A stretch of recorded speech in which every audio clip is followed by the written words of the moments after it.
నేను వాళ్ళకు ఒకటే చెప్పాను, వాళ్ళకంటే కూడా గొప్ప వ్యక్తిని, నేను ఒక డ్రైవర్నని కాలర్ ఎగరేసుకొని చెప్పాను. ఈరోజు సాఫ్ట్వేర్ గొప్పతనం ఏముంది? ఈరోజు నా గొప్పతనం చెప్పాలంటే, నా డ్రైవర్ గొప్పతనం చెప్పాలంటే చాలా ఉన్నాయి.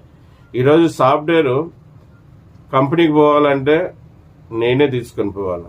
ఆ సాఫ్ట్వేర్కి పొద్దున కాఫీ తాగాలంటే పాలు నేనే తీసుకోవాలి. ఆ సాఫ్ట్వేర్కి టిఫిన్ తినాలంటే నేను తెస్తేనే తినగలను.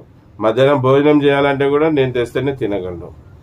నేను తెస్తేనే బట్టలు తొడగలడు, నేను తెస్తేనే ఫోన్ వాడగలడు, నేను తెస్తేనే ఏదైనా చేయగలడు సాఫ్ట్వేర్ ఇంజనీర్. మళ్ళీ నేనేం తేకుండా ఉంటే సాఫ్ట్వేర్ దగ్గరికి ఏం చేరవు కదా. అందుకు నేను సాఫ్ట్వేర్ కంటే కూడా గొప్ప వ్యక్తిని.